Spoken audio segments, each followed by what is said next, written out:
La noticia, reportajes e historias. ¿Qué pasa en Guatemala? Con José Manuel López Rivera.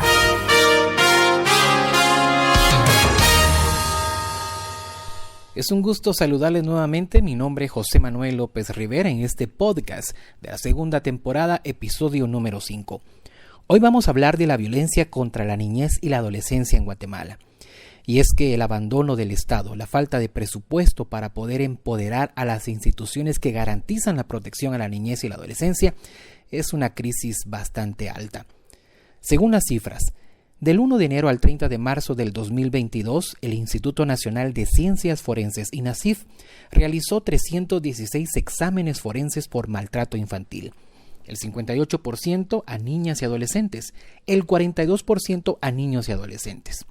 Una cifra alarmante es que se practicaron 1.475 exámenes forenses por delitos sexuales cometidos en contra de niñas, niños y adolescentes, del 1 de marzo al 30 de marzo.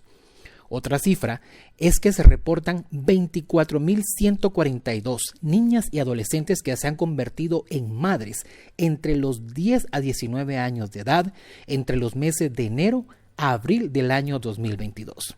Toda esta situación nos hace preocupar respecto a qué tan seguros están los niños en nuestro país. Está escuchando ¿Qué pasa en Guatemala? Con José Manuel López Rivera.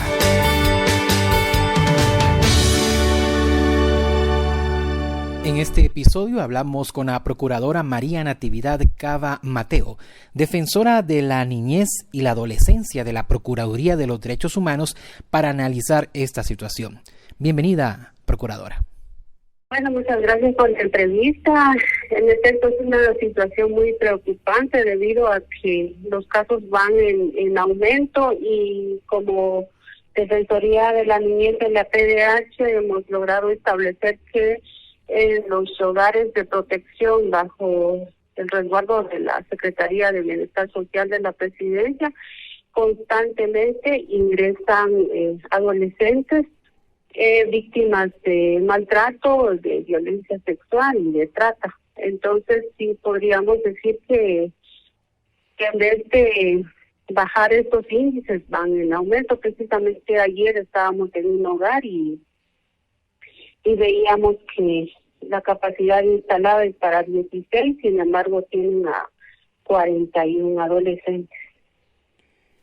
¿Hay capacidad del Estado, en especial de la Secretaría de Bienestar Social, para poder atender este aumento de casos y atender principalmente a las niñas y adolescentes?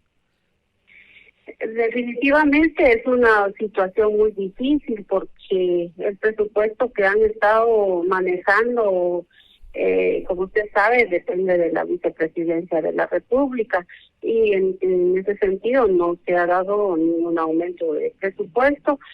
Además que el sistema de protección debe funcionar y estamos hablando del Consejo Nacional de Adopciones, del organismo judicial, de la Procuraduría General de la Nación, área niñez, y esto pues no se ha dado, ¿verdad? Más que siguen funcionando con el equipo y el presupuesto que tienen asignado. En el caso de la PGN, por ejemplo, hemos visto mucha falta de informes, por lo tanto, a los juzgados de la niñez, jueces de la niñez, no les queda otra opción más que institucionalizar a las niñas que ingresan por falta de estudio de recursos familiares o idóneos. Hay una cifra bastante alarmante que niñas entre 10 y 19 años de edad entre enero y abril de este año se han convertido en madres. En total se registran 24.142 casos. Esta situación, muchos de estas niñas son abusadas por algún familiar cercano. ¿Existe una falta de valores? ¿Qué es lo que está pasando en la sociedad? Sí, lo que hemos visto en algunos casos, porque en realidad no manejamos todos los casos, pero los que hemos podido verificar, por ejemplo, en algunos juzgados, precisamente la violencia es en entorno de la víctima. Estamos hablando de padrastros en primer lugar, de padres, de hermanos, de tíos, de familiares en sí. Son pocos los agresores que son extraños a la familia. Entonces, primeramente establecemos que el tema del patriarcado sigue vigente, se sigue fortaleciendo, y porque entonces no valora a la mujer, no valora la vida de la niñez, en este caso de las niñas. Por lo tanto, se le sigue viendo como un objeto sexual en este caso, y además también porque existen diferentes formas de trata, digamos la explotación infantil.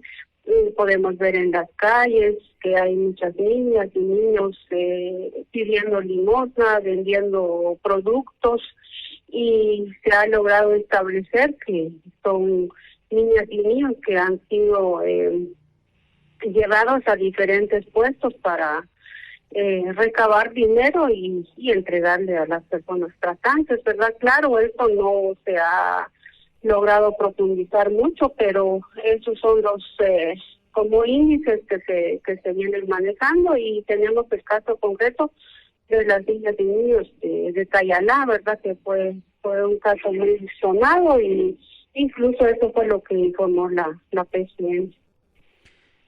Como procuradora, como defensora de la niñez y la adolescencia de la Procuraduría de los Derechos Humanos, ¿considera que existe un abandono de parte del Estado para proteger a los niños, en especial a las niñas que han sido víctimas de todo tipo de violencia sexual, trata?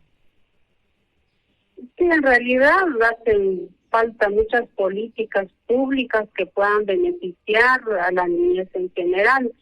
Pero si vamos en casos específicos, tenemos el caso ahora que no se ha logrado resolver, es el caso de las niñas y niños que cohabitan con sus madres en los centros de privación de libertad, donde la Secretaría de Obras Sociales de la esposa del presidente estaban proporcionando un presupuesto a un colectivo que se llama Artesana, pero de pronto quitaron ese financiamiento y dejaron a los niños y niñas sin alimentación.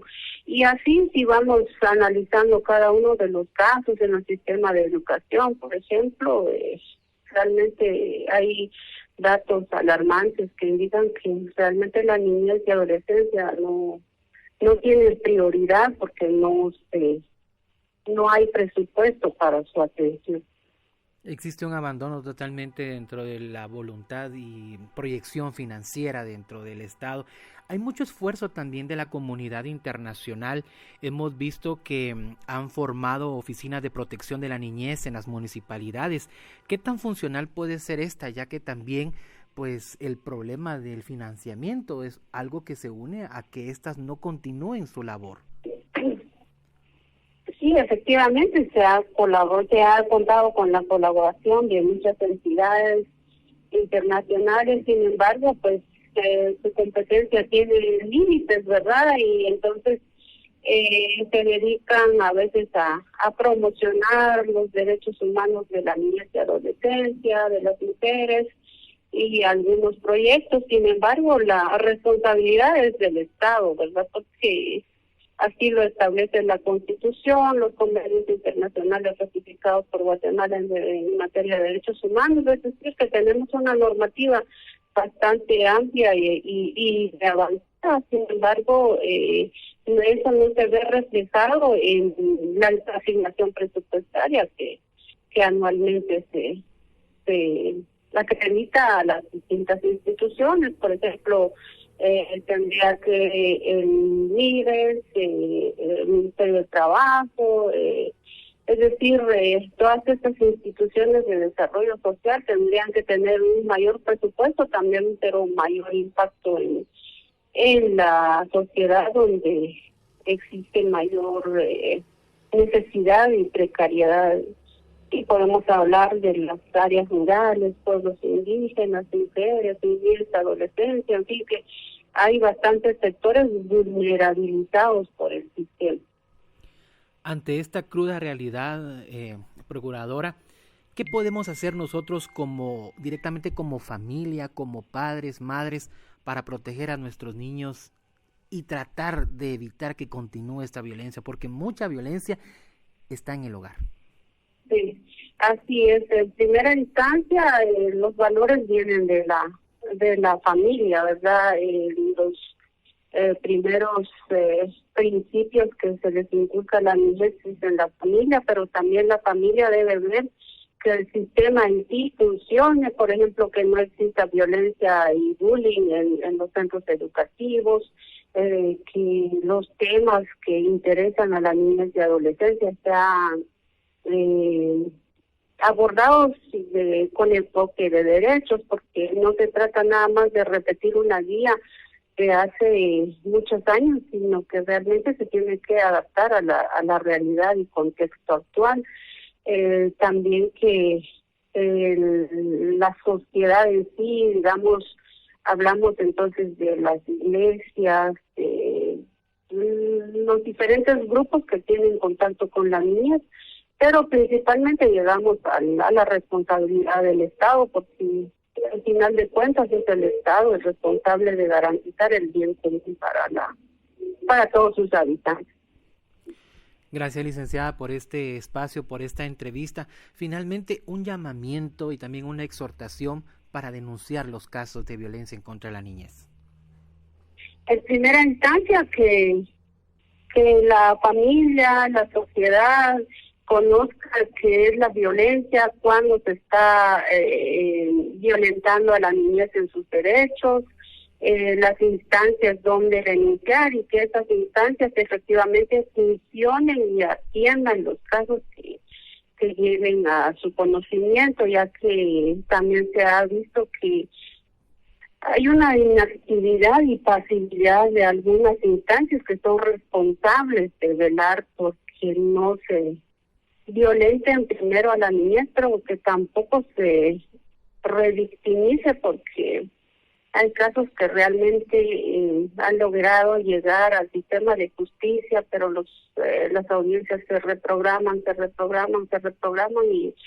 y realmente esto es una forma de revictimizar a las niñas. Y pues un llamamiento también a los diputadas que velen porque haya un aumento en el tema del presupuesto que vaya dirigido a la niñez y adolescencia. La noticia, reportajes e historias. ¿Qué pasa en Guatemala? Con José Manuel López Rivera.